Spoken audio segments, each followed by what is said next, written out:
Welcome, foolish mortals, to Halloween Treats, presented by the Look Back Machine.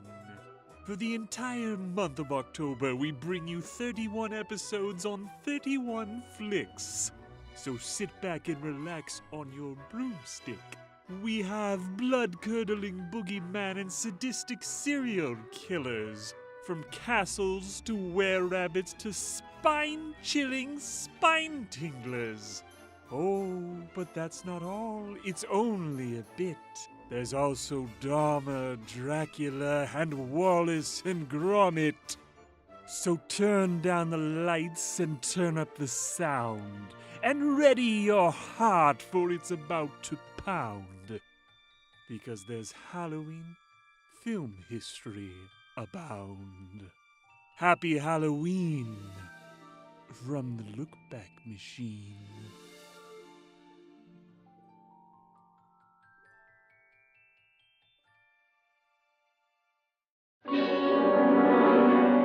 I'm Frederick Lauren, and I've rented the house on Haunted Hill tonight so that my wife can give a party. A haunted house party. She's so amusing. There'll be food and drink and ghosts, and perhaps even a few murders. You're all invited. Director William Castle is remembered for his gimmicks, from his vibrating seats in the Tingler to the Emergo, a skeleton that swooped over audiences' heads at a key moment in the film. I am William Castle, the director of the motion picture you're about to see.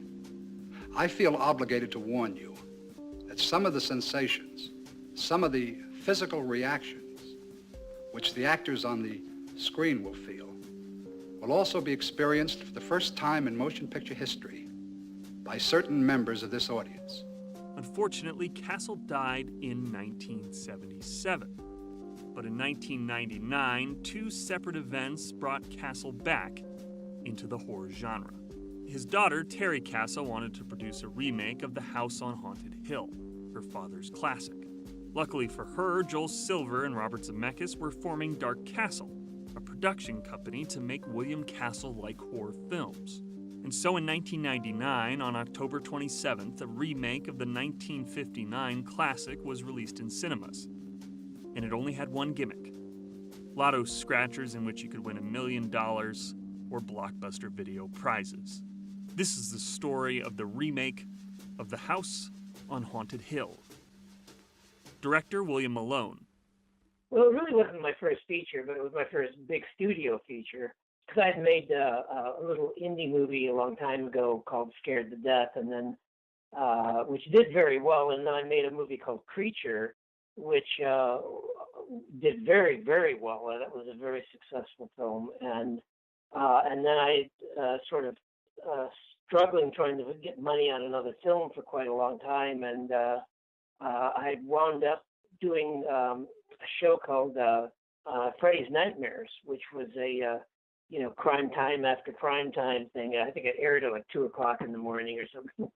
But in any case, one of the producers on that was a guy who came in, I think, the second season. It was Bill Adler, and when he was doing Tales from the Crypt, they had been doing, I think, 5 seasons, and they were looking for somebody to come in and direct the Bottle Show, which is usually their cheapest show. The Bottle Show is usually the cheapest show on any series, and they just call it the Bottle because it usually takes place in one room or with people talking or something. Anyway, he called me up and asked me if I'd come on and do one, and I got the script, and I was thrilled with the script, and went off and made it, and the producers were very happy with it, and then I had sort of had a rapport with them, and they at one point I got a call from Joel Silver, and he said, we bought the William Castle catalog, and we're looking to do a remake of House on Haunted Hill. And it's funny because I had been already thinking that I wanted to do a ghost movie, because at that point there hadn't been any ghost movies for a very long time, and I thought that this was going to be a big genre. I think I was right on that one. So in any case, they asked me to develop it for them, and that's really how it got started. Well, no, what happened was, they asked me, the producers asked me who I wanted to have write it, and and they were very happy with the episode that I'd done, which had been written by Dick, and I said, yeah, well, why don't we get Dick Beebe to write it, and we'll move forward, which they were happy with. They made a deal with Dick. Dick, unfortunately, he was a great writer and a really good guy, but unfortunately, he had a little problem with the drink. And 6 months went by, and then the delivery date on the script showed up, and I'd called Dick, and there was no signs of it showing up. I think he wrote the draft within like a day and a half, which everyone hated, including myself, and that put the movie on the skids. And it was about not to happen. So I went to the producers and I said, well, look, just give me about a week, and let me get back together with Dick and let's see what we can do. And so I got together with Dick and I said, look, they hate the script and we need to get this to happen. I said, the best thing we can do is let's go watch the original movie and make notes of everything we like about it and put that in the remake. And he was good with that. So we sat down and we did that. And we went back to the studio with our notes and said, this is what we're going to do. And they were thrilled. And then Dick and I sat about the writing. And I actually wrote half the script, although I didn't get screenplay credit, just because of the deal that Dick had made with them. So it wasn't possible for me to get screenplay. I could have, gone to the Writers Guild or something, but it wasn't, to me, worth it. So anyway, so we turned in a draft of the script, and the movie was a go. I really wanted to stay true to the spirit of the original film. I really felt like the audience was going to be very upset if we, made something that veered too far away from the original story. And that was the problem with Dick Beebe's script. I mean, it was only vaguely House on Haunted Hill and was not anything, I think, that would have been successful. From here on, it gets really scary. First of all, the movie that we wound up making was not the movie that I was hired on to make. Originally, they wanted it to be rather dark and much more like, I guess, my first Tales from the Crypt episode I did for them. That was what I was hired to do. But we were about 2 weeks away from shooting, and suddenly I'm getting script pages from the writers of Friends. Now, I've got nothing against Friends, but it didn't have anything to do with House on Haunted Hill. Here we go, pivot! Pivot! There were just jokes to throw into the movie. And at that point, I remember thinking to myself, what kind of movie do they want to make here? And I really had to scramble. And because I really, after talking to everybody, I realized what they really wanted was Abbott and Costello Meet Frankenstein, where the monsters are scary, but the people are funny. And I said, okay, well, I can do that. That's not the movie I was planning on making. So it was very difficult for me to suddenly switch gears after spending months developing a movie that was completely different. So. Mr. Baker, it's time to take your rightful place with the others. I had nothing to do with this! I was adopted! There was one line that I hated, which was, I think at the very end where he says, Taye Diggs says, I was adopted, and it was in the middle of like the creature about to munch him, and I just thought it was like just a stupid line. So, but I got forced into shooting that.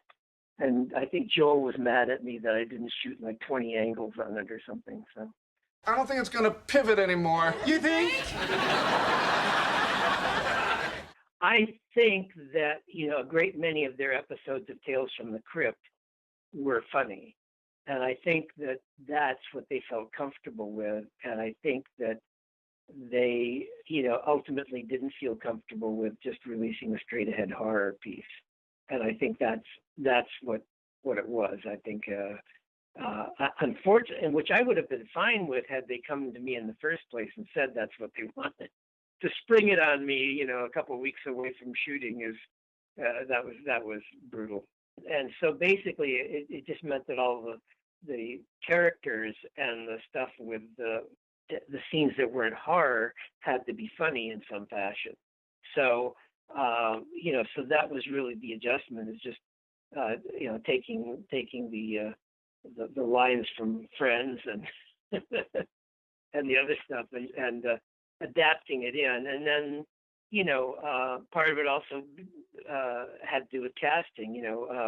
I'll give you an idea. I mean, my original cast for Chris Kattan character was John Hurt, and the Famke character, the Famke played, I wanted Alice Krieg for that character. So you can imagine that that's a very different kind of movie. It's very stressful when you're making your first studio film, because there's a lot of people looking over your shoulder, and I guess that was probably the most stressful part of it, and people second guessing what you're doing and so forth. And there was a lot of that. There was a lot of pressure to deliver a really good film and so forth, and which I put pressure on myself already. So it was a difficult film to make, I think, is probably the best way of putting it. And you want to do right. You want people to like it and so forth. I think people who are not in the film business, I think there's a sort of thought that, well, directors get to do whatever they want. They just go and, make any movie they want to make. It's really not like that at all. I mean, it's very, there's a lot of pressures involved. And when you see the director on the set, and he's just saying action, I mean, that's the least of what he's done. I mean, that's the actually being on the set is probably the easiest part of it. All the rest of it's all the work that goes in before that and afterwards. And so you have to be in good physical shape. I always would do a heavy exercise routine and so forth before I would ever shoot anything, because it's like running a marathon, but it's a marathon that goes on for weeks and weeks. And basically, by the time you're done, you pour yourself back home onto the floor or something. I was so, I think, worn down. I caught the flu, and then I was very afraid of giving the flu to anybody else. So I would wear a mask every day and basically quarantine myself. But I had to be on the set because, when you're a director, you can't be sick. There's no such thing as being sick, unless you're dead. You're going to be there. So I wasn't in the best of shape after that. I don't want to say I was sick, but I was just really not in a good mental space and not in a good physical space. I mean, I had an ulcer during the making of that film, and I think I lost about a pint of blood. I was supposed to do 13 Ghosts, and I bailed on it. I figured that given the circumstance of the first film, I'd be directing from Forest Lawn. So it's a very difficult business. But look, I don't want to put it down. There's a lot of great rewards. It's amazing when you see your film on the screen and audiences like it. And I remember on House on Haunted Hill when we screened it. One of the theaters that was running it, and one girl walked out of the movie, and I thought she didn't like the movie, and she said, "No, it's just too scary." I went, "Okay, all right."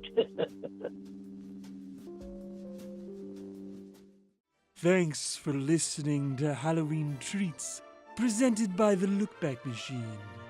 Stay tuned for the entire month of October for an episode every single day till November.